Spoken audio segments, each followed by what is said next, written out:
kai mo ko smite ta me ta fitu pe me fitu pe malo ta te lava ke fea fi koni pe ko me mau inga mau pe ta tala no la mo nga ta fila vea ki nga isi pe me tonga kai fea koni ko ta buaki ai heni ai frafi ki fea fini ai ko professor to ke ta sosu ala ftani pe me university o la o au pe ko tu ko ta hene nga isi ma to mau inga fai no ki tala no pe ko tu wai ai ma tai ko ala ke ma ko ka to e programa ko ni to ta fa ka fe ko ni ke fe afini ke fai hale lave mo fai hale fotu fa ka ke tal to pikila hi o fe afi ko ni professor malo apito pureiko pe ko fa malo tu pe tala malo o fonua pe mo lotu mo ako pe ata ke hokato e ta upolo kalama pe mo ka venga mahu inga ko eni ko ke fogotu mai ke fai ke ai ha ta po tatala io fa foki atu Hello? Io ke whanau mai pe? Io whanau Io. Sai. Te toi hoko atu pe? Ka pau mea, porque te kamata fō mai. Io. Ia mahalo pe na e honga tu pe whakatapu Io, morele atu tō katapu. Io. Koe kawenga koe ni ko tuku mai me he tau me hena ke whai ke ai hatapo tala noa. Koe kawenga pe he pe kuiai ha mawhai pure tu I ke nehanga o kapusi pe to o hata ha me he lakanga minista pe I he kabineti. Koia.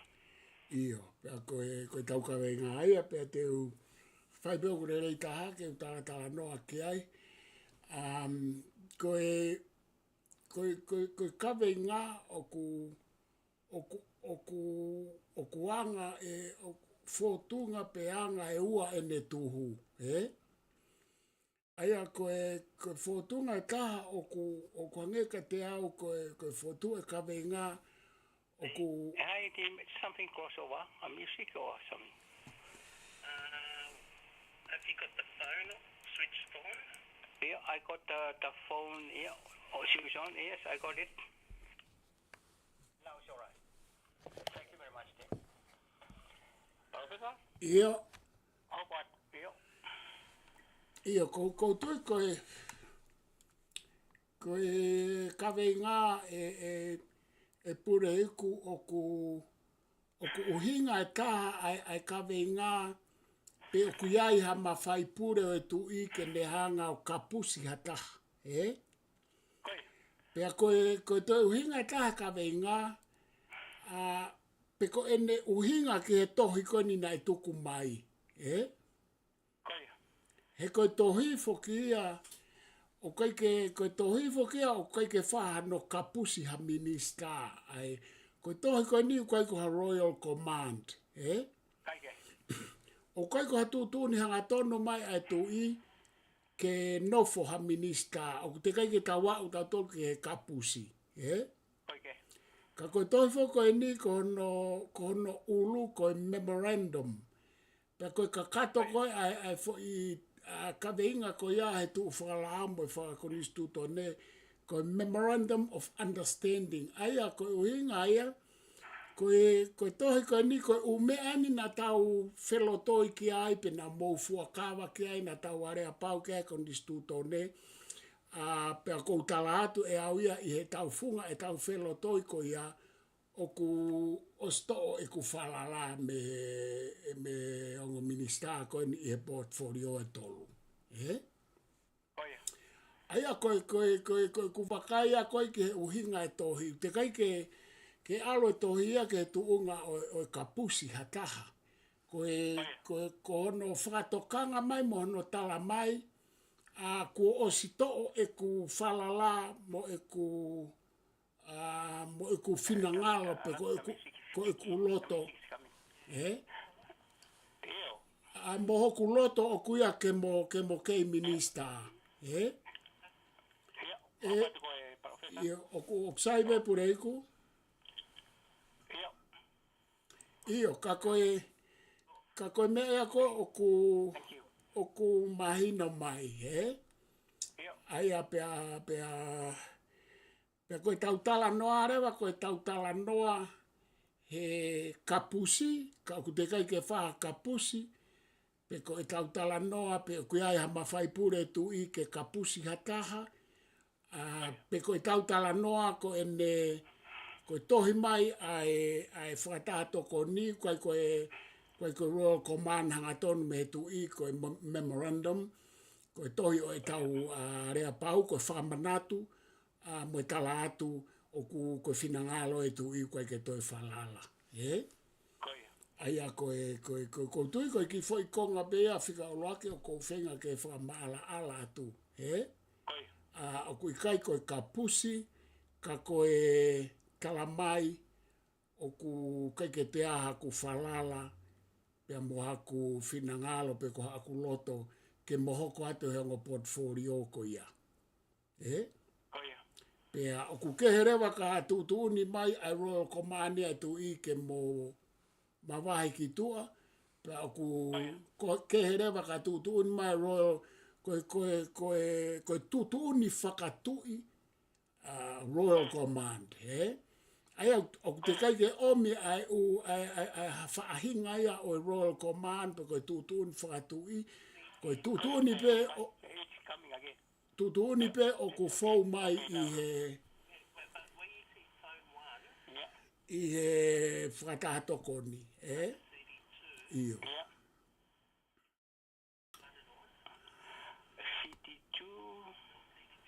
Iyo, purei ko te uki tai atu pe ko na ke tala noa.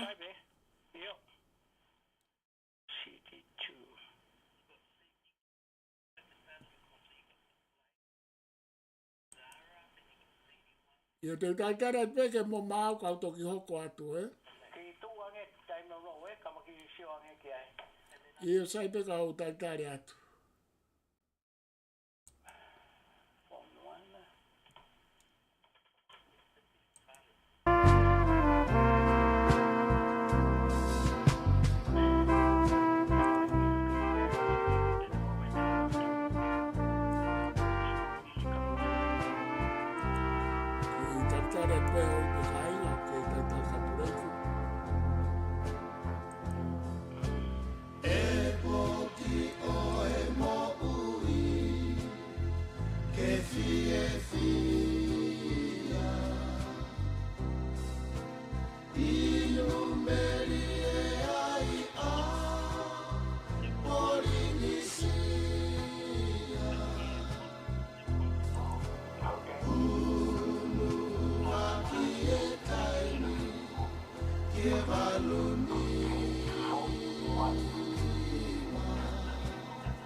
Oi mo tau kaenga ko kei taitara pe ki a ureiku ki a islei i kamuki ke hoko atu a e ma whaka eke.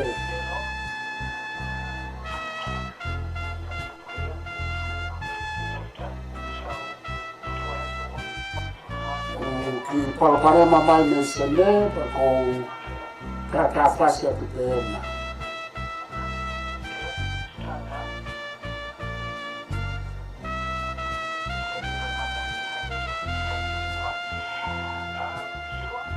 Ko? Io? Hau katu e?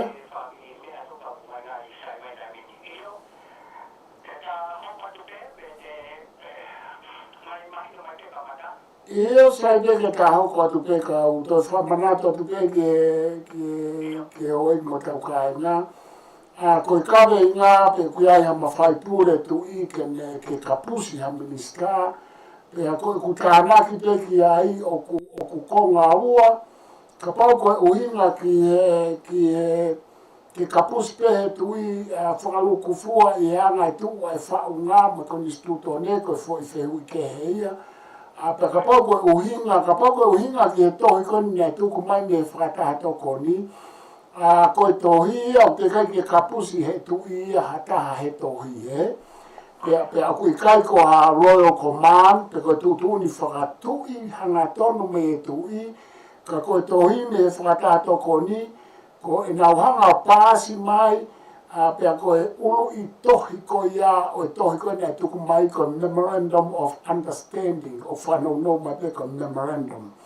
Pe koe uhinga ia koe pehe mai e whakatato ko ni mo e tui koe umea na tau whelo toi ki ai, I he fuakawa mo e te talango fua, pe I he fuakawa ke talango fua ke tui pe a mo e o tua, koe me ena, koe na kalamai, koe whakahoka te tui, o kui kaito I aha ne whalala mo hanoloto, mo no whina ngalo ke mohoko atu he ongo portfolio, koe na e tolu e paremia, pe a mo whekita, utoi ka mano, Aia koe anga, aia koe e foi tu, koe ko whie mao ke whakamahino, o ku te kai ke tutuuni whakatui mai tui ke kapusi hataha, koe whakahoko mai pe whakataha toko ni, aia oku I kai toi whinangalo pe loto e tui ke mohoko atu.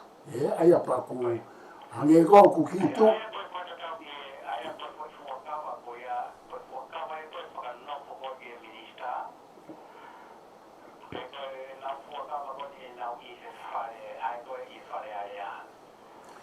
ka atoa ai ka pau koe uhinga ki he fuakawa koe taimi ko o mai ai koe ha tutuuni ai tui pe koe memorandum pe koe tutuuni pe he mena tau loto ki ai pe koe tutuuni ki he whakatui koe fuakawa ia I he kabineti mo e whare area I ho hoko koe minista o koe fuakawa ki he toko ua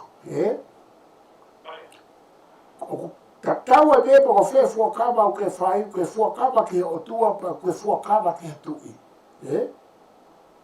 Pe koe whakarea katoa o fuakawa, koe ku talango fua ki he otua, mo e tui, o whai ki he whinangalo e otua, pe a whai ki he konistu tone, mo e whinangalo e tui. Aia koe o mea aia e pure hiku ia, whea mau ia ke tau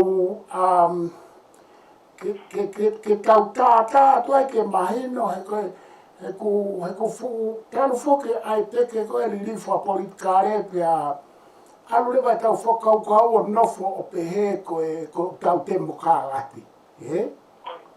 Pea koe fo ima o hālaia koe ni hanga mau I tau tolo he aho ni o he koe whehui o ku pehe. Koe hā e pure anga o tonga. Koe pure anga whakatemokalati Republika, pe koe pure anga o ku konga whakatemokalati pure anga whakatui.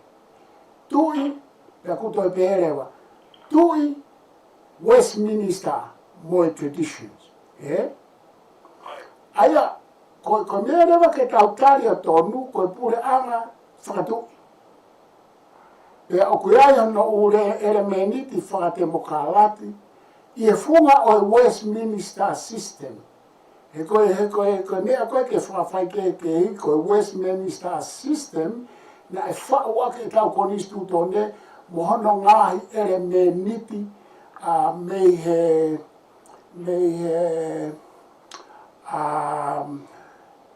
Magna Carta, i e senturi tātolu me Britania, pe mo toi Bills of Right, pe me senturi tāwhitu e ose e whairiu kama e ua Britania. Pea na e toki whakahua le vai, ere meniti whakademokalati. Ka koe uhinga koe tala noe na e whai tau demokalati, pea os koe wawhi ngofurupa pe oia we o tau demokalati, pea o tau kakato e whai pehe whaingani, o tau demokalati kakato pehe whaingani, ke tau o tau demokalati ane pehe whaingani, ke tau tau ke demokalati kakato, pa koe utala noa koe ia.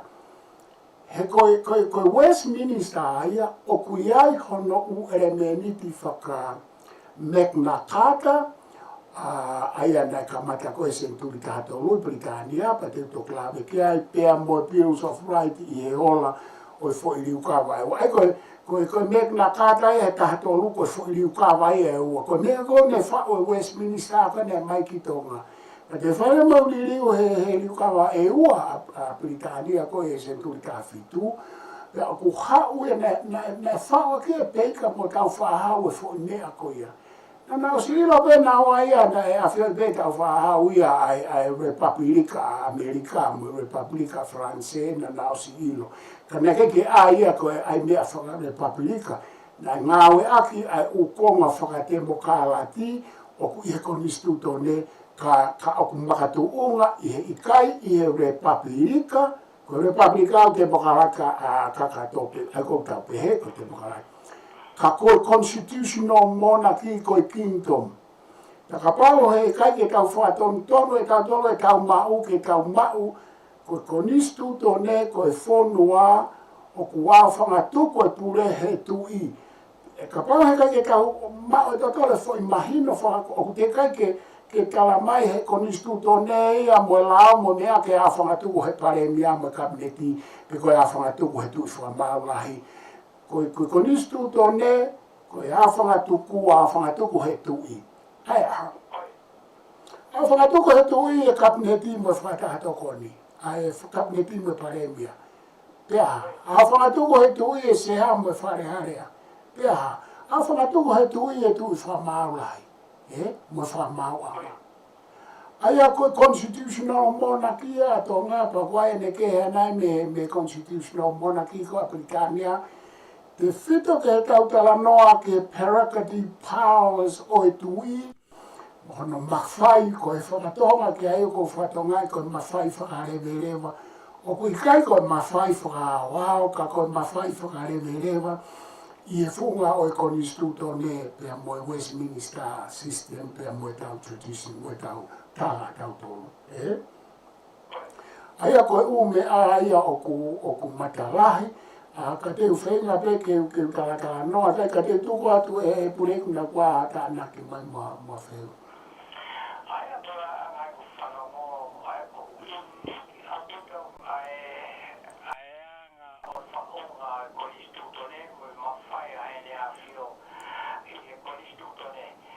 Ko kange ko e executive power, ko mau ke o ka executive power e ai ne a whio kuni o Britania. Ia, tata. Koe te mea whoki a kuwhihi, Koe pau ke tau a to kanga a pito hange koe tau whakarea pe he ku whihi ai fo i mawhai whakare werewa po koe prerogative powers o e tui Britania pe tatau pe mo tau tō, Ka teu whaia te tawa noa koe ni, koe mawhai pure whakarewerewa koe tu i Britania. O ku te whito ene no fō he fo i re volo e ua. Aia ko le volo ulaki ko tau pehe ko mawhai whakarewerewa o Monarch pe ko tui. Pe aku uhinga rewa e Britania ko mawhai whakarewerewa pe o tui pe ia te ia ki whai ene ngahi tu uni. Hange ko ne vete ke whare area. Ko ne whakangofua ke tau e whonua. Ko ne hanga o whiri ai kau diplomat ki muri. Ko ne hanga o whiri ai House of Lords, ai Upper House.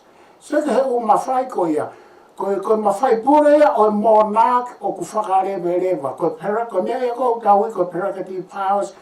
Ko o mawhai o tui o ku ikai to e kawa tu ki ahata. Ko konga ulaki ia o ku ko prerogative powers of the Monarch. Ko konga koha no wā ko prerogative powers of the Crown. Aia o ku ki tu whihika kai tuku ke whātara no. Ko mawhai whakarewerewa o i kalauni. Ko mawhai ko ia na ko mawhai pure ia ko o ku wahe atu ai e tu i pia moe pure a moe kapneti moe paremi ai prerogative powers ko o i Crown. Pake whātua ngai pure, ka pa o ku whihi pehea Britania. O ku lahange o mena na o lava o whaka mā wahe i. Ko tau tole o lahi au pite o mea e o te kake tau wawea au tau tole ke u whaka mā wahe ko ia. Ai koe ko whaka amu pia whaka amu he lo au pia mo professor na whatua kau. Ke tau to'o le rei, ke tau alu le rei he ko whihi tuku ai whaunga ia te ia. I he mawhai pure lewa e tu. Sai tau alu ki Britania. Aia koe mawhai pure koe o i kalauni. O ku hoko kanga hei ukawa Britania pia ule wauiku. O ku lawa he tui hono prerogative powers pe kono mawhai whakarewerewa. Ke ne hanga o awe ki paremia mo kapineti mo whare area. Ai ko na lawa e kapineti mo paremia o whai e nau ngahi tu uni. Ka koe foi catch 22 o ku pehe. Ko nau tu uni ko ia, ko hinga ko ku ia ko mawhai pure wharewerewa e kalauni. O ku ikai ke nau tu uni tau ataaina mei he malu e kalauni. Pe o ku whihi pehe mea. Aia ko mea ko te ape tu uni he paremia mo e wharearea pe hao ke kabineti. O ku nau whaia i he malu e kalauni. Pe a ku o pau. Ke ripoti mo tala ke tu i whakataha, whakapure lulu ko toa pe ai tu i mo paremia. Ko tau tau reo, whakataha mahina taha, ko ape mahina taha. Ko tau tano ki Britania, ko whakataha i he pule lulu ko toa pe. Ta ko whakmai ko ki ho whehu i. O koe ke kau e kui ni he tu i Britania he executive. Ia o mooni he fo i kafa ake kaha e fo i whakarea ko ia. Pea kui kai mooni he fo i kafa ake kaha he kai miko aini ko kau awai ke mawhai whakarewerewa ko e tui mono mawhai whakarewerewa o ku i he kabineti pea moe paremia. Aia ko fo i whakarea pehe. O kui kai ki asmai tui a hasi no mau kau he executive. Ka kohono mawhai pure whakarewerewa o ku ngā aue ake he kabineti mo paremia ko hea ngai whakarere ko o constitutional monarchy Westminster Britania whakawhokea. Nai mea na ke tokanga mai ki hai pureko.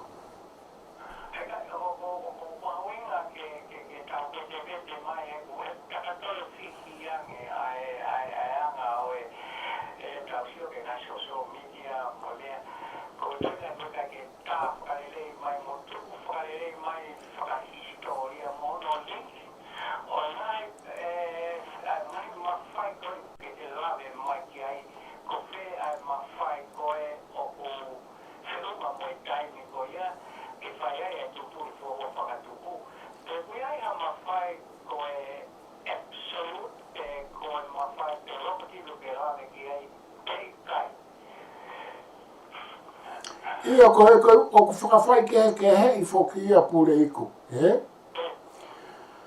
Ko Ko mawhai ko prerogative powers, ko mawhai whakarewe lewa, ko hauia me he mawhai absolute, mawhai whakaao.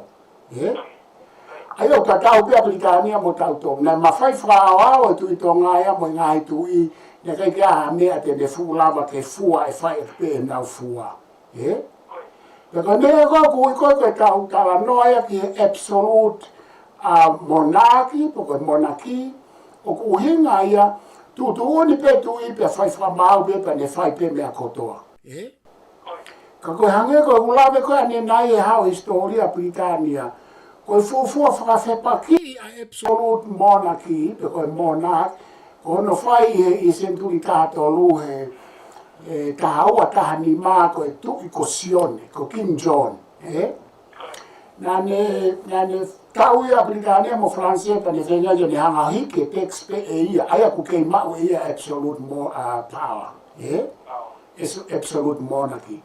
Pene whakawhepaki lewa kea kau taki lotu, pea moi kau pāloni o whonuau nau tarange fu marunga text. Ka ke, ne whae nau tau wai moi ha, ka koe iko anga, nei huma lewa Magna Carta, Libertatum, aia koe uhinga koe charter, koe fu charter, koe Great Charter of Freedom. Aia koe fu kamata e koe, a hono whenga ke ki to'o atu a absolute monarchy Britania, koe whaia foi te paki koe ni o mawai a Magna Carta. Ko Magna Carta ia na whao ke Bills of Rights pe a Britania, koe senturi tāwhitu, pia koe whao koe te mokalaki koe a Amerika. Na nau ngāwe ake Magna Carta ke kaiti ake nau Bills of Rights, pa koe kai koe nisu toni. Pia na e omia Shirley Baker ki tonga ai whakakaukau koe, aia ko mauinga au pita.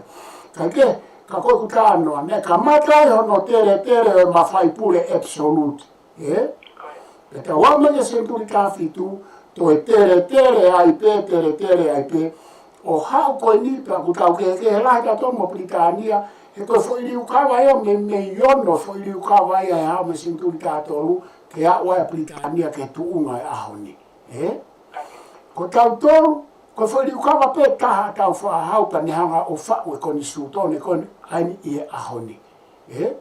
Kana ne hanga tere lahi ai umea o absolute, o koe ke te aha absolute power tu i he tau koni sūtone.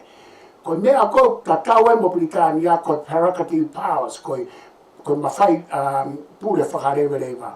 Pea ko foi poini mahu ingai, ko pure anga whakatui ko toa pe o ku i he tuunga o Britania mo tau tolu, o ku iai mau pea prerogative powers, ai mawhai pure whakarewerewa, pea ku iai ia he kai ke kaulawa tato to o ka arewa whahari ukawa pe arewa ke whai ha u hoko liliu, i he fo i taimi loa, hange koe lau koe filosefa koe ko Karl Popper. Ka paurewa koe ke tau lawa ari ukawai, ha fo i whaunga, pea tau piecemeal konga, he koe fo i whaunga aku matolu tuu hono kua waka whia ai mea.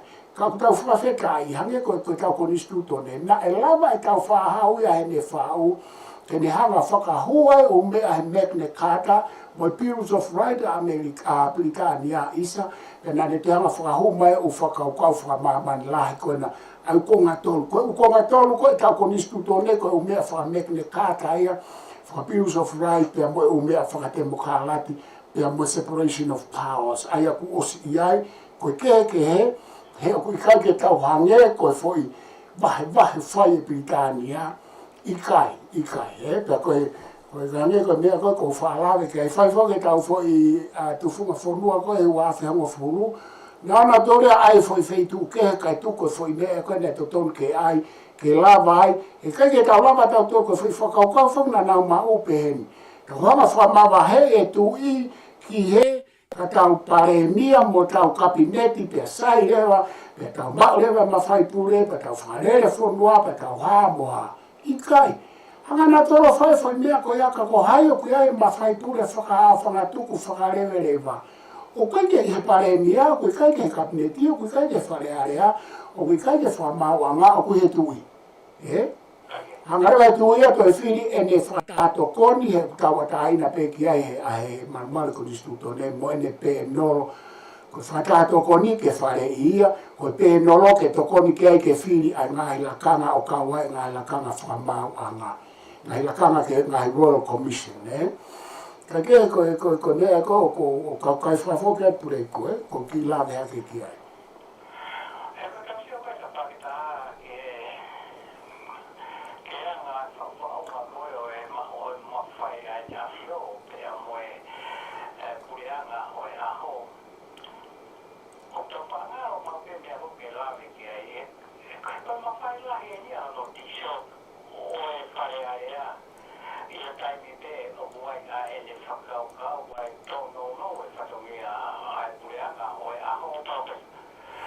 Io ko mafai ko ia ko mafai o tui o ko ikai ko mafai o kalauni I he tala noa he Westminster ko mea ko foki peke hulu aplikania he ko ia na tau mui ki ai a Westminster Aia ko ngahi mafai ko o mona kono parakati pawai o ku kawai veteki ka ko me ai ni ta hau ki kavenga ko ta tolu ko ne ta kavenga ko kavenga ko ne tawa o ku tolo to ia I veteki o fare area e ko fe hui ko mafai pure tu I ke ne hanga o ka aki ka to pare mi amo ka ministra aki tua ko tari ki ai io O koe ke tau tō whahei ka topo ko a mawhai pure tui ke ne kapusi ha minista. He kuosi ia I mawhai pure whakarewerewa e tu I mona. Pea ke herewa hana mawhai pure ko I he kalaudi. Ai koe kune, so koe mawhai pure ko ia.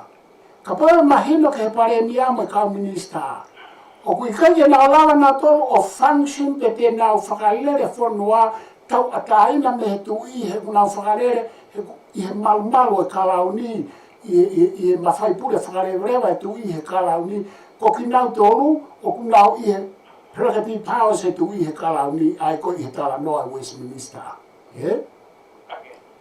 ka pate na mao e fo I mahino ka ia ki he whaunga e tau tolu o ku kei mawhai pure whakarewerewa e tui pe aku te eki ke tukuange au pito ke lama ke lere a kapneti mo fare area ia nau tō. Koe mea whaku hoko e kai nini, koe oku nau tala ngā taa nā tō, whatatau ki he tau koristu tōne. Oku nau watala tala ngā taa, he kui kai tala mai he koristu tō. Kono moni neko whanonga tau koe nau, tala noa ki he lao. Ka koe ukupu e lao tū mai atensi mea rea mo nau tō me kapneti. Ko tau hau koe ke konistu tōne. O mahina pide o kupu ya ko ia. Ko kabineti pia moe paremia. Ko nau humai o whamawhai ngofua I nau tolo he tui. Ke nau whakalere whonua. Koe enge nau pure ke whonua o hange koe mawhai pure koe o kui he tui. Ko nau tolo ke nau whakalere ai whonua. Iha. Malu e kalauni he o ate ko fu mawhai pure ko nau whakarere ati. Ai ko ne tala noa he kauriri uia. O ia we ko o maika tau tō. Ko fu mau hala ia tala noa he Westminster. Na o atu ka moutoru I he malu e kalauni he mawhai pure e whakarewerewa e tui. O kai hanea ko whakarere he kabineti mo pare mia tau ataina me tui. E whepakia mo whakakaukau o kalauni mo prerogative powers e tui. Ia ki tau tōru. Ko Britania ko sai fe mahino aki ai e nau me ape au ku pe ne mo nau ke whakalere pe malu tu I ka koe nau fui tau ata aina make ai whare area mo nea. Pa koe ui mo I kabineti, ka koe poi nien. O ku tau o ku maawange tari uia ai pare mia mo I kabineti a Britania ki he tui. O ke kai ke mau Talo e tau fo I saupulu ko he wafe hengo fulu ko ku mau enki ai. O ku kai mau me kau pare miaia talo e tau hau ke nau tari ui ke tui paku. Suka nau toki tari ui ke tui tu o taha e mahina. Ko niena he ko nisku tone. Ko tai mahino ia he whau ko he liriu e wafe hengo fulu. o kui kai ke ai pehe ai kai ni lo pehe ke tali ui ai pare mia ke tu I he koe constitutional monarchy pe aku nau whai whatongia he malu e kalauni. Ai ko seki Britania, pule lulu ko toa pe koe alua pare mia kala noa ke tui. Kua pau ke tala ke tui e o mea ko toa pe whai he pule anga, e ai o mea e whare e tui pe ai o mea loto ke tui pe ai o mea kai loto ke tui pe nau toi o whakau kia. Koe anga ia mea, he? He nai he neonga nai whai e riu kawa e whiha a Britania, ka nai osma pe riu kawa na nau hanga o ai ngahi lao ke nau whelo toi pe ke hoko wharereia. He? Ko tau tōreo fu tau mama au pito, tau mama au pito, pe tau mama mo mahi no. Ko anga ne sio malawa ke uhala, he kou sio atu pe au ia ki e ikai ke mahi no releia mea ko constitutional monarchy, pea mo Westminster system, mo ne whaifia mo Magna Carta, pea mo Bills of Rights Aplikania, mo ne whaifia mo umea whatemokalati o executive separation of powers. Kako te whakmai ka poini, iyo, o kai ke kau e tu Britania he foi executive ko e paremia mo kabineti. Ka o kunau tau ataina ia malu e kalauni pe aku nau whai whatongi he malu e kalauni. Pe ko neta tau e to ton ke mahina ka tau tonu. Kai o reva ke tau mafuli o Republika. O te tau whakakau pa tau ai ke tau tō o ngā whaka Republika, whaka demokalati i he fwoi whaunga atonga he kui kai ngā ue. Pea koe mea ko whi whaoska whakawhoke atu. O ku kehe, ai whaunga Australia mo New Zealand mo Kanata, o nau i he maumau e constitutional monarchy. Ka au ku nau kehe au pito mo Britania mo ki tau tolu. Pea ko nau tonu nau ko vana seniare ko toa pe ka aku pehemi. Hake ko constitutone Australian. Ko vana seniare, o kuia e mea koe, o kune ngau aki pe ai prerogative power pe koe mawhai wharewa o tu I.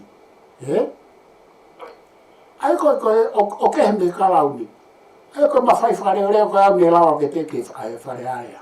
Ne os whakahoko hei. O ku toi ai lewa ngā he mea he kai ke lawa e kovana seniare o whai I he fwoi tuu koe o e mawhai wharewa, mawhai pule wharewa e tu I hange ko lawe ki ai.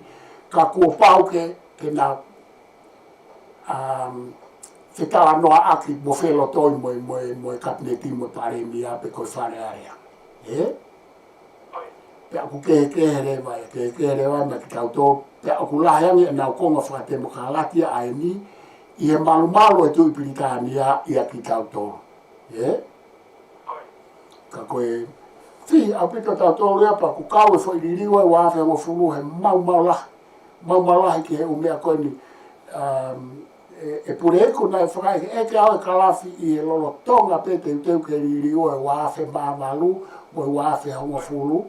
Wawhia mo fulu I tonga, ki lau maria la koi fia e tamatui koe ko tuponi, ma nā ku tala noa pe ai. Ko whakaapa ki e mea kono ku whai, ka o ki ai e o mea ai tene hanga mau I lahi e whonua. I kai ke tau fulo loa me ai. Ko mea ene wawhia mawal, mo wawhia mo fulu whawhokia.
pehe sisiang ai tai semahi no aki o ane ko te a ni ko ko ka lo le pe tai to ai me a te fika ane te a pe ni o si na o si ai pe ai sala ki lu mara ma horo ke anga o e fai to ia o e ministra di muri ta pe foki ke fa to ia ko ia ke ka so dia e ja fio te nai ai am ta no ke a me a ta se mai no ka ko no hinga foki ai process the consultation he ka ke te ia me pero lo to tai fai pe takes time te ma tu fai a sa ka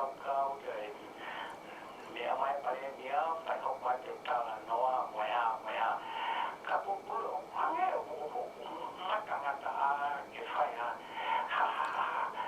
se lo to e ngai ta fa to pe na ta pe me vi to pare dia ko to po ha sa ka ki ta no se la ve o va ke hange o pa ke se lo to e ne a fio ta me pare dia o ya o po ya fe la ve ke me fa ka le fa ka ku o ya ma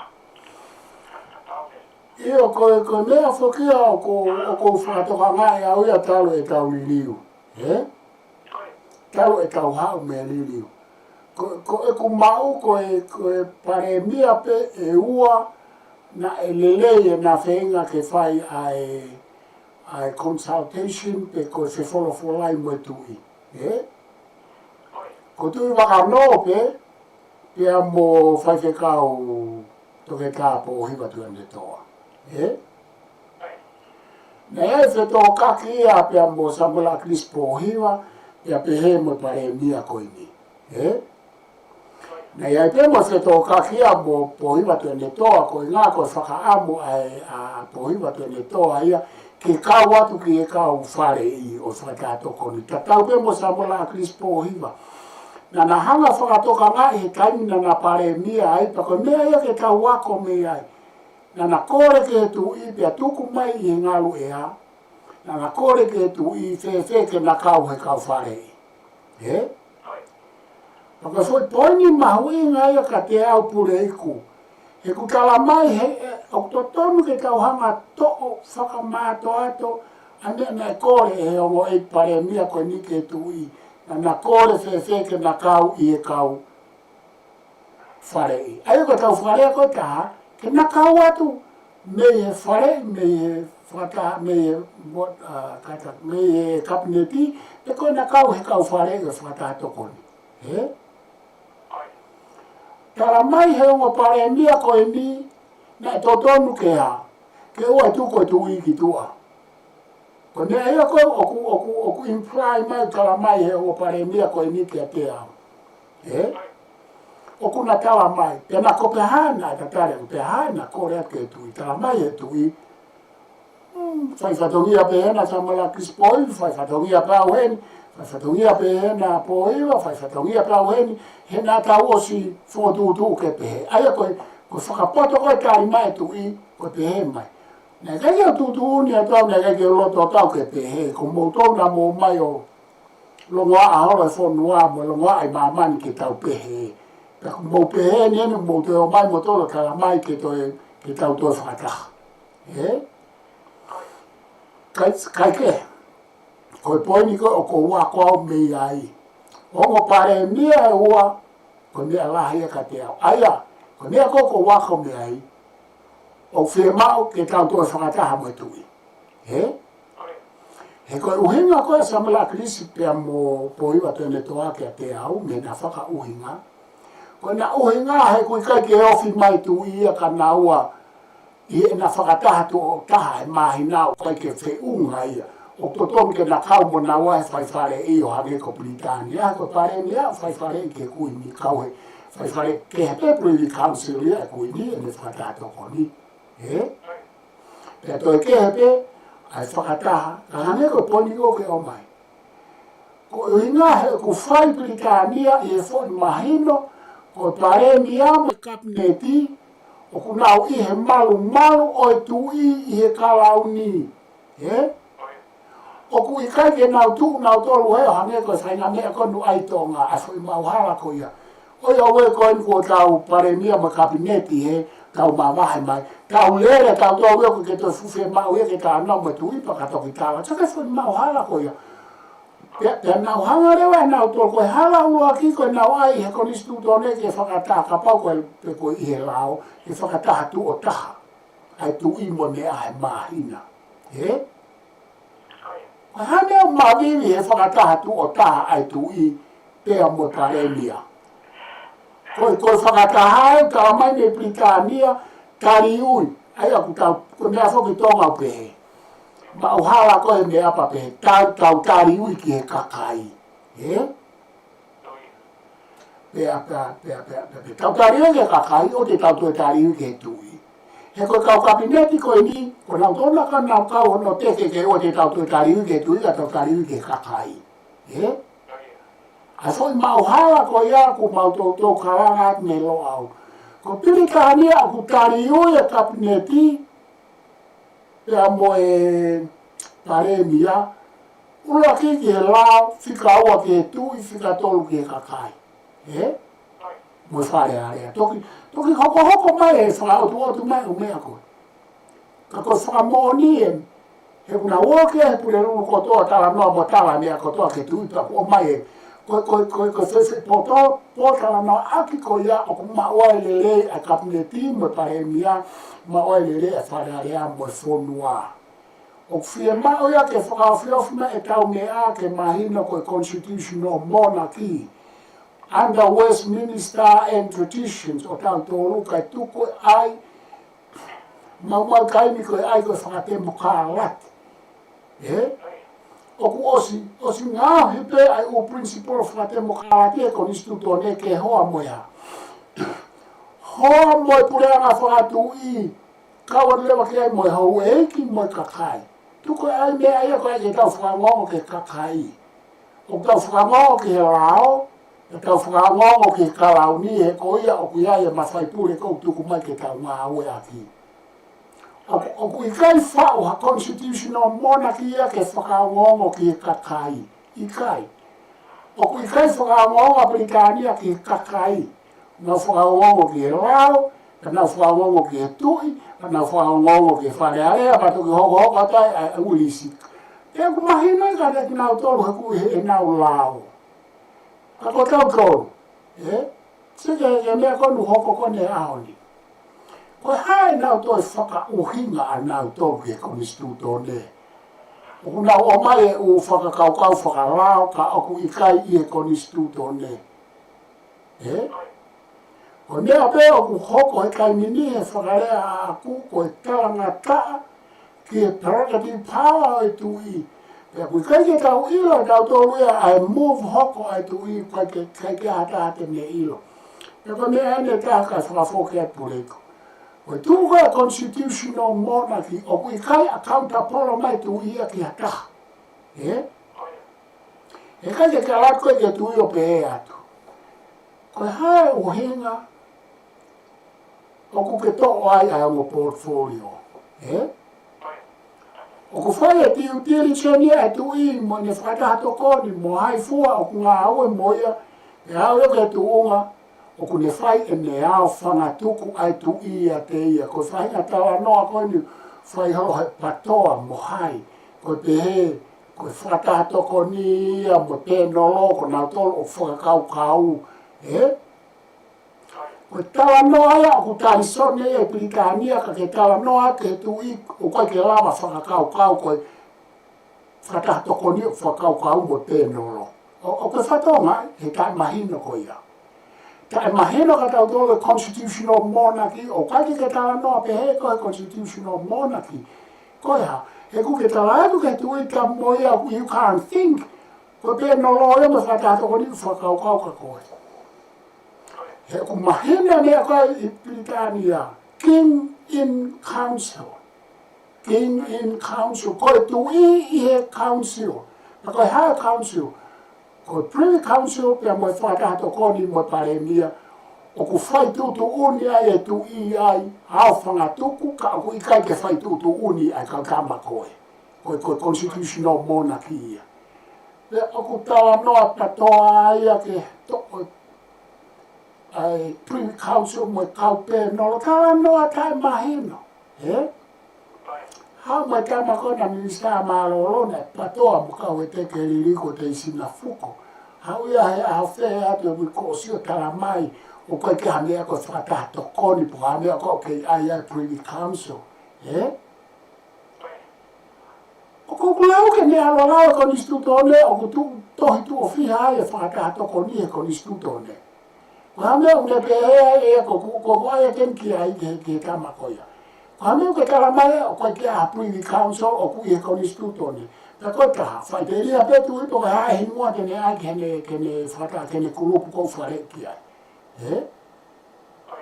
Ta ko ne kala no au pe.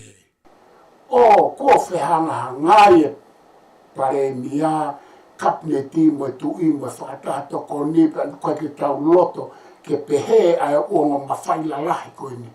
O whamai o koe ke te aha mawhai lahi ia e lahi ange mawhai e tu i. Pe o ko whakatonu tonu koe, o koe ka hanea i tō ma whihanga hangai mo tu i. O koe ke whihanga hangai tu i o me kabineti mo pare mia, he kui kai whaata he koni stuto ne ke nau whihanga hangai, mo nau whepaki. Ko whepaki te, i ho tau ata mai he tau talamata a koe ke mo meron tombo kutuku ba fatato koni i fina ngao ke e tui. Mo tae mahino ia, mo ai ke te he o kutau whakawhe atu ngia i mawhai. Kike whakawhe tua ngā. Kike whakawhe atu ngia i whe e koe mawhai pule whakareorewa tu i tonga. Mo whakatato koni.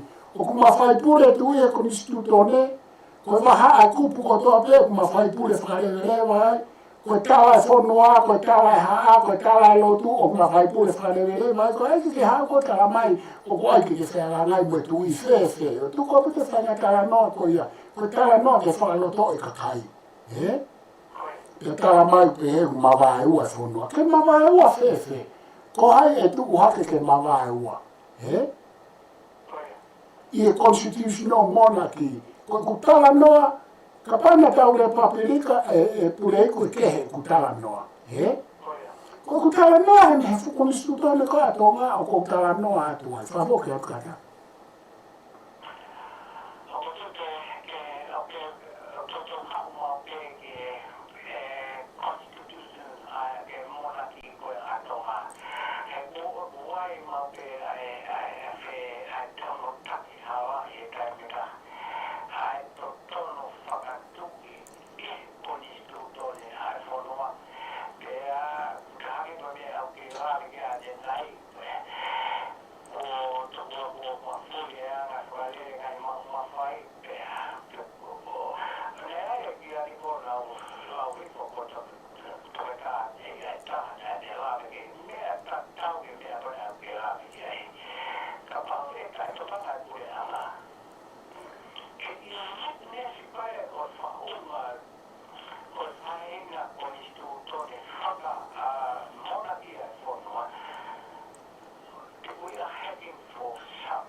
Ia koe na ko hanga toe ai artikolo.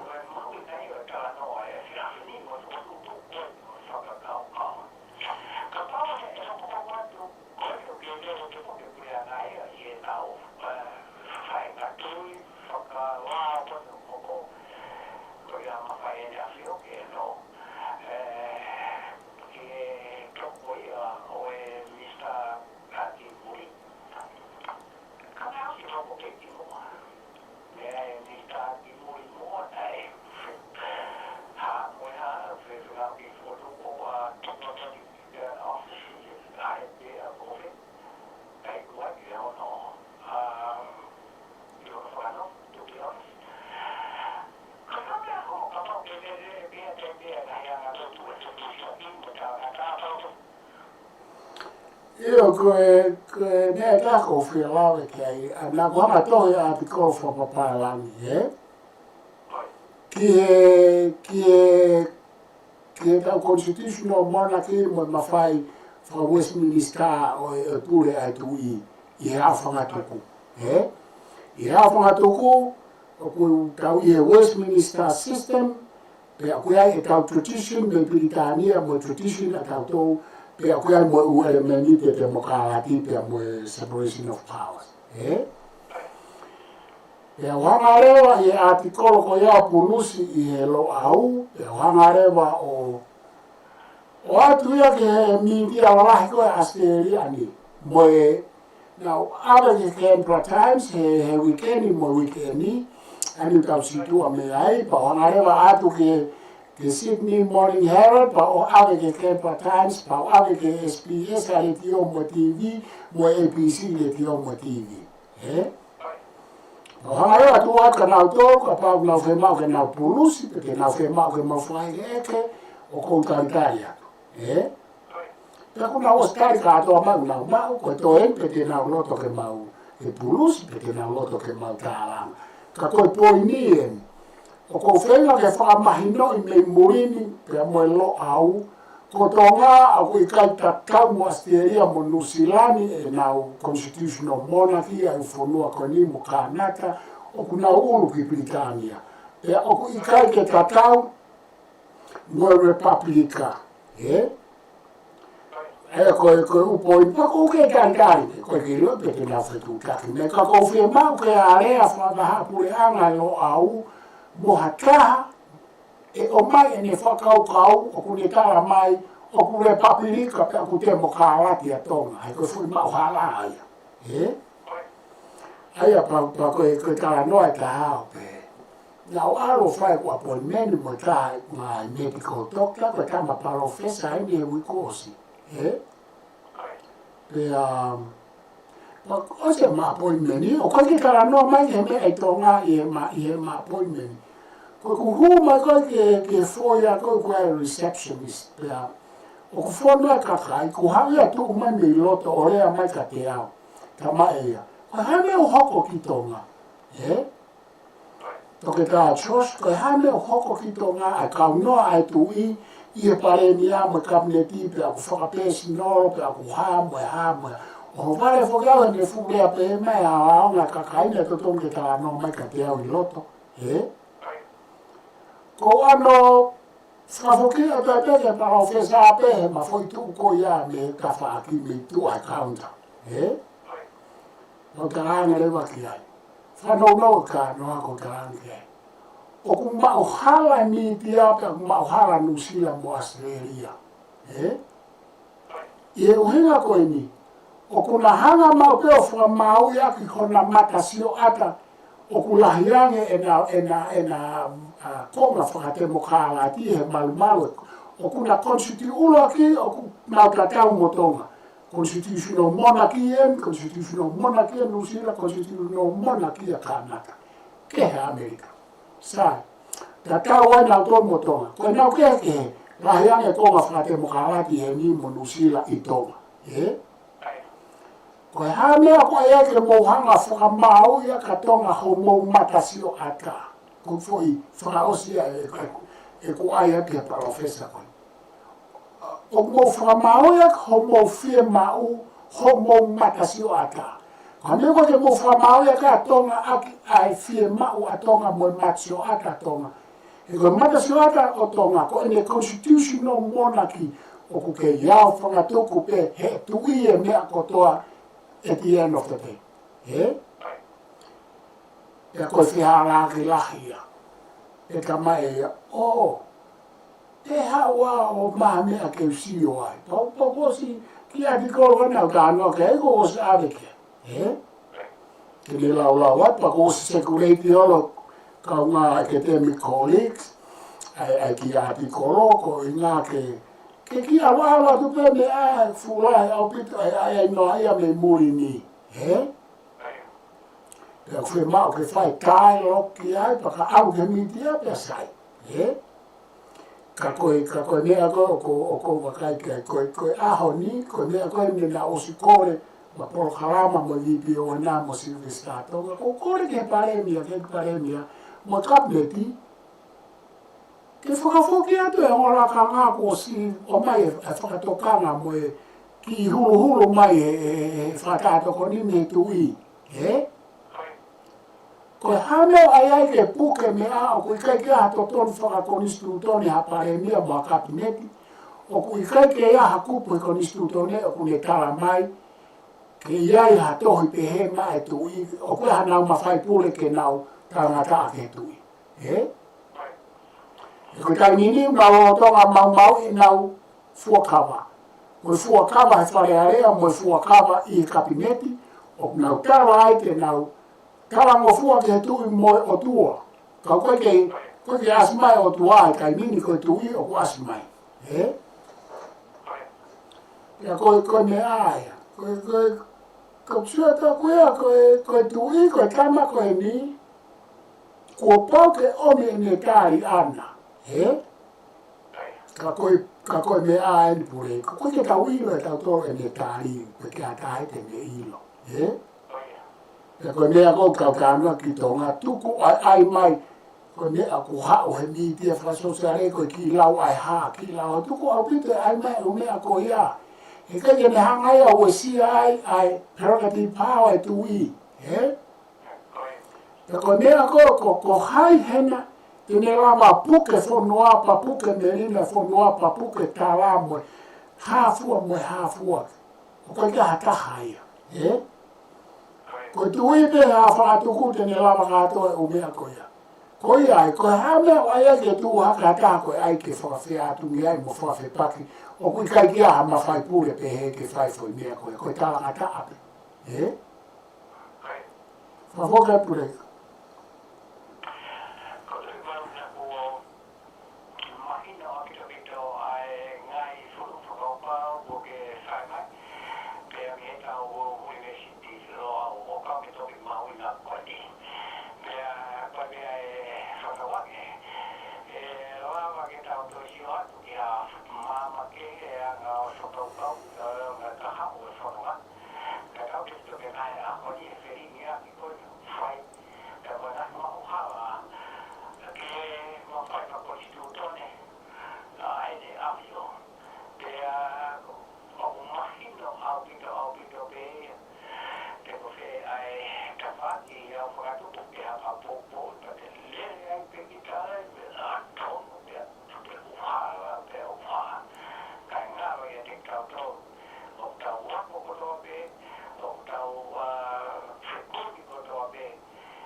Io Koe u komene ne o whai mai,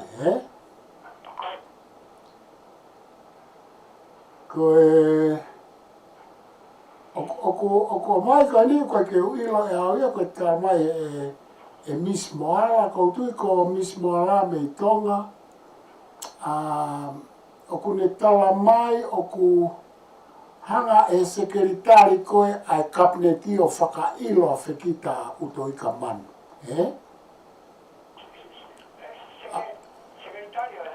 Oi kai koe kapneti o whakatato koni. A William Malolo. Aia koe ume ane o ko mari i ai. O kai ke sio ato ia kia crown whakakori. Ka pau o ko a ki mendi ai. Ka pau whakawhekiki ai kapneti mo pare miao ko ana u crown whakalao. O nea koe o ko whatonga i o kunau tuu mai i ai ke nau ai mai ngai uhinga whakalao. Ka koe konis tuto ne o kunofu atu ai koe ai tu i mo whakatato koni. Ka pau ko au, he kai ke mui au ke a ke whakawhekiki whakalao he koe konis tuto ne o kupure isa.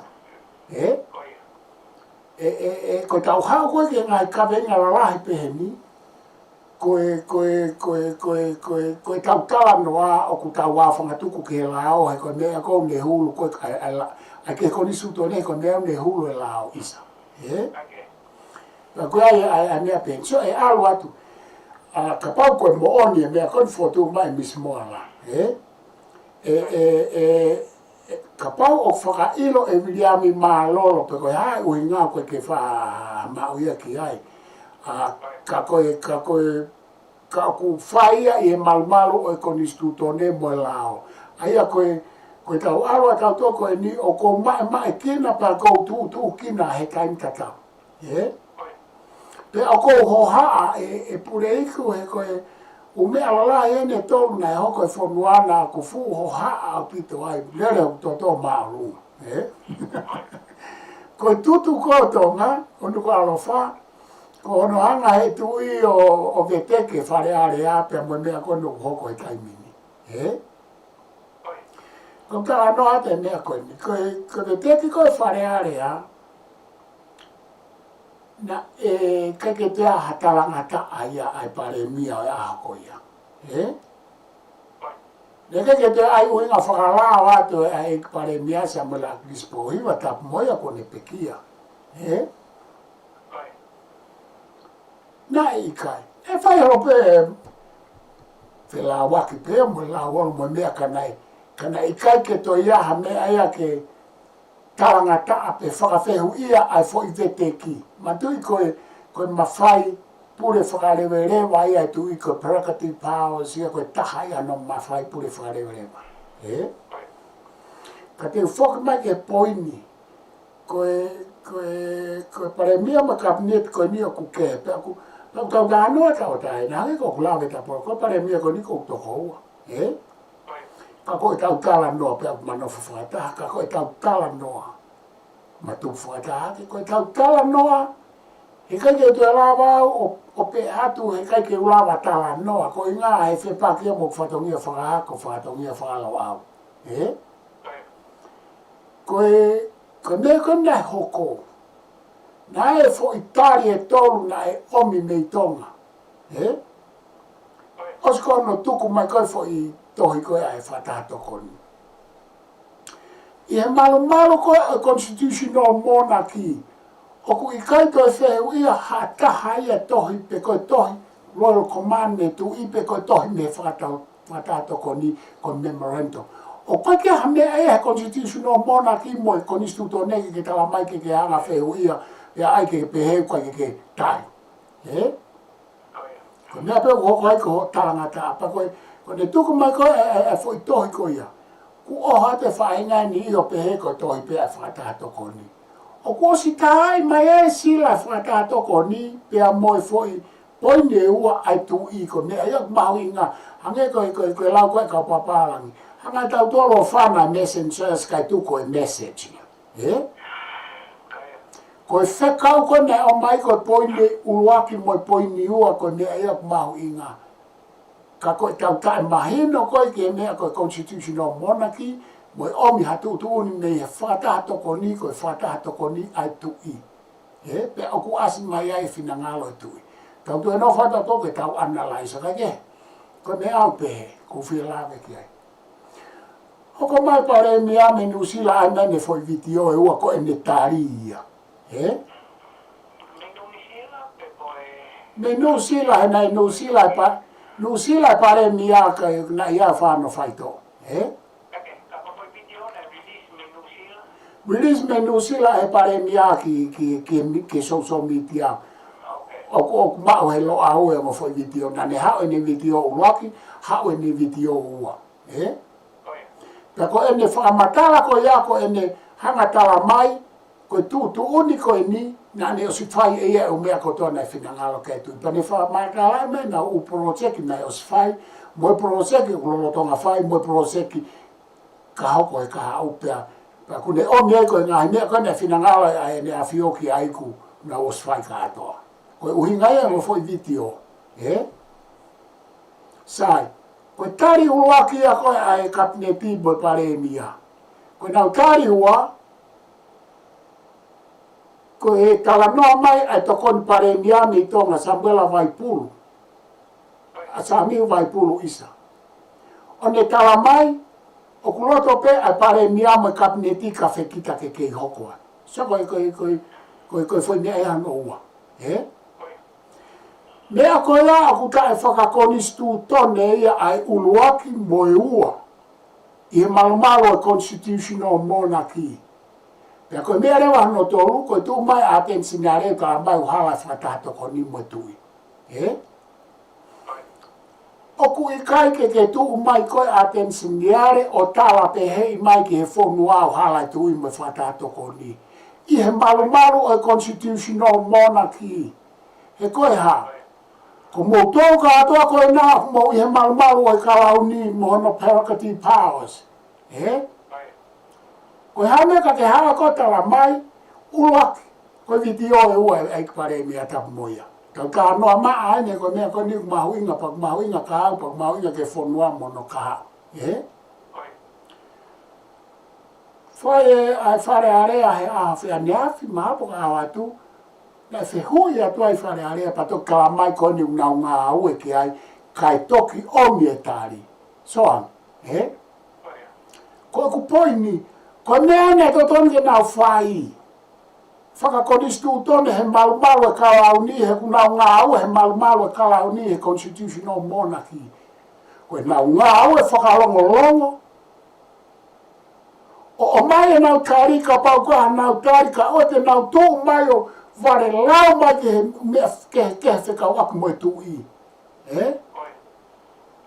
He oku hala whakakonistu tone, hala whakarau, ko hai hana te ne tala mai o ku aha kupu he lau moe konistu tone, ke tu tōni mai whakataha toko ni moe tu I pa ke tu at ko vare lau. Na to tonu ke nau whakalongolongo, o ai e nau tāri, poko heku sai ke nau tāri, na kau kai ke kovi, heku tuku mai tu I e taimi ke alon ke wike ua, wike tonu. Kua pau, he malumalu e constitutional monarchy mo e tu I ke ne tuku mai taimi ke nau whakakaukau, naka pau te nau whakafoki nau utari, ka kua pau ke tuku mai taimi. Pea e toki omi, he play fair e tu I, he mea koe nipa, koe tu I eni o play fair mau pe ia e kune tautou tala mai, koe health, Tālu ene foi tāu ene fia, wha tala mai he health. Tala mai ke tuko pisinisi ai kau minister, tāu ene fia ene tautou tala mai. Okune tala mai. Ka he I kai ke tautou tala mai he tu I ke tuko pisinisi. Mo aia e whaitoa kona tapu. He kai ke ne tautou tala mai ko pau ke ne o mai ene solution. He ko ia okune a whanga tuko mea ko toa pe I e whonua ka pau e tu kove whonua ko ia koe ai mawhai pure ko ia. Oku I kai ke aha mawhai pure hataha ke ne hanga tu uni whakaluku fua ke whonua ke nau whaiha mea peririwa mea koe tu ipe. Koe mawhai pure minister me kabinet, o pare mea me kabineti ngata pe whakalere whonua. Kai ke, koe umea kou ka anoa kia. Pea koe mea koe la kanga minista. Minista koe ke me. Koe la kanga koe ke tau malui fonua e tui. Tau malui fonua ai tui. Ta tau pe mo Piritania, tau malui fonua ai tui Piritania. Ne tok liliu e tau mea ne tau malui fonua, pe pa tau liliu, koe whata tau ki Piritania, tau malui fonua ai tui.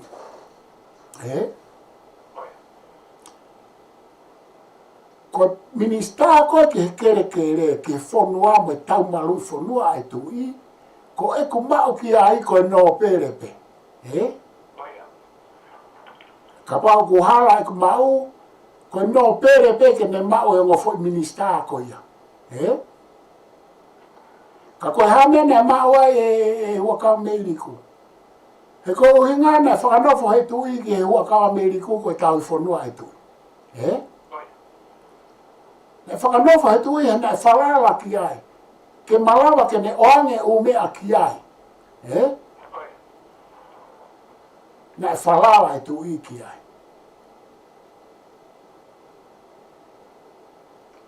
E koe lahiang e koe. Koe lahiang e koe hono tuku e mea koe ni. Ke loe tau whai tō whatonga. Whai mo mai o hokai. Ai fwoi hangata maki ke whai mo pā mai pela. Hangi ko whatapu. Ko ne lahiang e koe hono tuku. Koe lahiang e koe mamahi koe mo mea koe e hoko koe ke fwoi hangata maki. Hono whakatolonga atu. O kui kai te toi si au ki a whaunga ke toi ai whakapoto maha taha ke fwoi. Tutu uni koe ni. Koe whakafoki ai ongo. Ai portfolio e tolu ko ia. Kai toi whakotu atu he paremi ia. Ko ne whakafoki pa te ne whakotu atu leo. Koe mea mahino me fwoi tohi. O kui kai toi whie mau he tu ia whekita. He koe portfolio koe nai ua.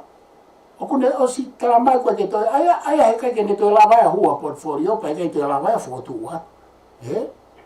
Koe paremia o ke ia ene o paremia pa o ke ene o portfolio, pe e malawa ke holo mui mai pe ia tapu mo ia, o to o atu ene paremia mo ne a, kai tuku reo ke tu i, pe whotu atu e ia taha ke tu i, pe koe tala mai tu i ke a no pere ke, o ai maha no pere ke minista. Ka koe mea aia, koe mea koe o kou whatoka ngā i, pa kou toi whie lawe ki ai. Koe whakatu tā maki au pito e tau mauhala ke ririumu, e tau mauhala ke te mokalati, o ai o ku tau pehe, i he whaunga, o ku pure whakalewelewa e tu i he au whakatu. Kau toi e lawe ke mea koe nipureiku. Ko hai o kune whakamofua pare miamo e kabineti ke nau mau honau tuunga. Koe whare area, e koe tui whamaulahi, i kai. Koe tui o kune atu e foi okay whakaoske ke pare miamo e foi okay whakaoske ke minista. Hei kai ke pare miamo minista ka pau e tau whatonga ene mea koe ni. Hei kai ke lawa hataha pare mia mo minista ka i kai ke okay e tui.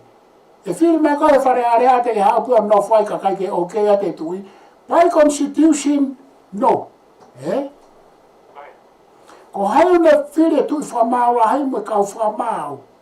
Koe ku tātā whakaose tene he prerogative power e tui whakaluku fua. Koe tui mo ene pēnolo. Hange ko klawe nai. Whataha toko ni ke wharei. Fodua e pe no loke nau tokoni ke no whiri kau whamau me kau Royal Commissioner. Sai. Whakaosi he tui e whiri tui whamau lau me kau whamau. Ko hai mea whangatuke whare are ake lere. Ko tui o kune okay ki he sea, ke sea kai lere whare area. Ka kai ke okay he tui e sea ai kai ke lere whare area. Pea ko tui o kune okay ki he lao whaanganga. Pea koe tui, o kune pehe atu, ve teki motou, laku ka atoa ki tua, kai toi whae whiwho. Koe ku tala noa, o ku mahino hange koe lau koe Nebuchadnezzar. Tamai Nebuchadnezzar, tala ki ai.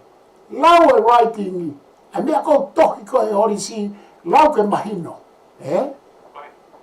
ko mea ko kore ko ni ko ke pule anga ko ni lau ke mahino e writing e ko si tohi mai ai mea ko ke mo fai ko ke to i loyo mo ha na mea ko no fai kai ni ko ke mahino ka tiau under a constitutional monarchy Westminster ko atonga fa fo ke pule ko gata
Maro pito puleko, maro pito mawhainga maare, pia mai ka winga mauinga ke ka hanga o fifiri, wakiri, hakiri, wheke. Pia koe tala noa ko whai, o kai ke tala noa ea ko haa ko whie mao a ako ko malu e tu i. Ko mea ea ko whenga ke mahina. O kai ke tala noa ke malu e tu i. Koe ku taro ke malu i hata. Koe ku tala noa i he mea koe ku hoko he reality i he mea koe hoko koe he whanua mo ma whai pure wharerewa he tui. Ka pau e liliwa ma whai pure wharerewa he tui o i kai ke iai. Te tala noa ke he le mauia ke he mea koe mea koe mea pehen koe hoko. Te ko whaa mauia ke mo ku kore a ke pare mea mo kabineti. Hei kai mate hata hono whakafoki a e mo foi a kanga e ua ka tau hoko atu o e ai ke tau nofo heni e toi hoko ai mai o mea ka koe ke tau ilo e tutuuni ai tui i e tau foi lere koe ni. Koe ku whehui koe ka nau tonu. Ko mo puke foi portfolio koe ni i a mo uhi ngā. Koe ke aha uhi ngā i a whakonistitutone ka te au mai.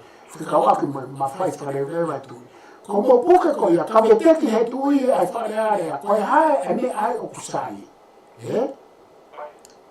Koe whakahoke foi tō rupe koe me teki kātoa ai wharearea me kabineti. O ku tau amanaki ke ua e hoko mea ko ia, koe ke hata hae e loto e koe ni tau whiri e tau fō. Koe ke uilo oia pe me teki ka koe ku pe atu, koe ka anua koe ka nau tōnu. Mo pike portfolio e toru, kai whai pia me teki ai, pe ko hono whakafoki kai whai mo sort out settle e pala ma koe ka tau hoko atu pe koe na ke mo awa ero ke au ke whai e whiri. Koe mea kano tau aloai o ku kake mahina ka te au pe koe uhinga ke a kake. Ane ko lau te tau te hoko atu ka koe ko kuako koe me tala noa koe a pōhiwa te ane toa mo Samuel Akis pōhiwa. Nana kore lo ua ke tu i ke na kau atu ke whaifare i pe o atu hana kau minister. Koe anga re wani e kusio koni e kai nini ke umea ka to koni koko ta wa mai ka wha osi a kia e wha maa popo reko. Koe anga koe kusio o toton ke tau toi whai ai foi Saupulu. Koe Saupulu ke ha. Saupulu ke tau hanga vea teke foi mea koni a whai koe he waa te hongo furu. Tau hanga le teki ia, tu umau pe umea koe ki he whiri a kakai mo whiri a whare area, mo whiri a pare mia, tu umau pe whi ka whaaki koe a hema, pe ko matao. Koe ka whaaki koe ki he tu ui ke tau Saupulu ke whare rei, a te kau aki a kapinet mo whatato kon mo tu, he koe uinga. Ko ne e ko tau pare mai ko ngā koe ngā mamao e pare mia me kapineti mo tu i me pare mia me kapineti e tu i me whatato kone. He koe tāpu reiko. He koe constitutional monarchy tuku au pite ai a ko te he ko tau te mokarati pe ai o tuku au pite ia he osi koe whaniri ua ne whai. Tara mai ange, ko hai o ke mawhai pure rai, ko tui. Ako tui e nau toi hū mai ia, Ko haunge ka ofe tui hene hū mai, ikai. Ko uhinga e ko o ko fua tu mo kutara noa atuai. Ko pau ke tau toi whai e fo i Saupulu, sai au pite liliu na whai ko tuku au pite pe ko ki sua tau ke whahala ke ka wha ko whare area whiri a kakai mo e a fua whiri mai pare mia mo e kapitete. Na whiri ko me whare area. Sai au pite oia. Koe whai ka whaaki koe ki he tui, e mangawa ke kau mai ai ki he whare area ki he nau whiri, koe ka whaaki a koe o kou sio koe ai koe nai koe a ki nisi koe mo mea. Koe ka whaaki a koe kou tokanga ki ai. He koe whai whakamawai ua koe ni nai whai o ave tui mo whatato kone. Ne kei tuki a whatato kone koe tui pena na whamawai. A e kupe hatu koe ka samala ki spohiwa mo toke ka harapua. O sio ke heri liu koe na mo whai, ka koe hae pure anga e a koe lotsi e vei. O kuke mawhai pure lahi ke tui, oskapa whiri he tui. Sio ke kake nau ilo mawhai pure, oskapa nau ke he nau tō, o sai tu toko tahe tui kai min, Pare mia mo kapite. O kui kai ke aha mea koe tu tonga tae tu i he constitutional monarchy. Te e whamama he tu i, kua pau ke ia e council ia e whiri he tu i. E koe hanga ia king and council, koe constitutional monarchy. Kua whi mau ke loloto au pita e tau ilo ki e Westminster mo e constitutional monarchy. Pea oa o atu e tau whia mau o hini whaki hifo he mea koko. O ate a whia mau whate mokarati, mo whia mau ke ha, mo e ha, o hini whaki atu ai. E koe hoi whao ngana e whao pe aku kei tupe hepe. Tui, whare aro, hoi mau pere pe kakai. O ku te kai ke tau mawhuri hake te ala ke kakai ki o runga kai hoko au i no pere pe hokai tu ime whare aro. I kai. Ko po ke tau tala noa he reality he mea to tonu hoko e whonua. Ia tau ngā au e rewai, ka koe whao sipe ia e kureko, ko whaamo peke toi whae Saupulu, e tau whakakaukau e anga e tu i mo whatato koni, ai koe na tau teke e tu i pe aria whotu e te whatato koni mo le pēno. He koe hake koe tā noa Samuel Akis pohiwa mo tu e me toa, o whia mau e tu i ke tau whakataha peo tau ngā au e whakataha mo ia ka o e tu mama hea me he, e kuto e aria mama ama tau tō. Ea koe mea taha, o whia mau ke ririu e lao e whakataha tu o taha e pare mi amo e tu i ke ki whakata whawike Britania ai tau toro whawike ua. Ke maweli ha mea hono tala noa I he paremia, paole paremia tala noa ke tui, ta mana tu he paremia, ko ne ngā ue I he malu o karauni o tui. Owa tene te he e au tawa taina me monaki mo Westminster mo tui kai. Ko ne e whe malu mea kake mahino, ko prerogative power o monarch, o kuke he me prerogative power of the crown. Ka kona tatau, o kua a whaatuku peke he tui. Sai ka whaosa kia. Ko mawhai pule lewa tui, o kuke he me mawhai pule lewa karauni. Ko mawhai pule lewa tui, ko tui peo tutuni. Ko mawhai pule lewa karauni, o ku ave ia fōu mai a he pahe miama kabineti. Pea ko nau, whai ko e nau ututuni mo e nau mea kotoa pe, o nau whai ia, ko ngaku nau he maru oe, mawhai pule lewa oe tui, oe karauni, isa o karauni, peke nau whai lewa ia o whakatatau ki ai. Tuko ai a koe ke pehe o nau ai I tuka me he tui, I ka I koe kia mea pehe, te ke tawa o kako ke fu stage ko ia. Kai sai au pito e kureiku ko o whalai atu maroa ma whanga marie, o whātu ki e kakai ko toa pe mo mea mai, o eiku me kakai, ka pehe ka nau tō kuani ku nau tālanga mai mo vai mai nau whakaukau e Facebooka, wha maroa ka te mo tō kau katau atu.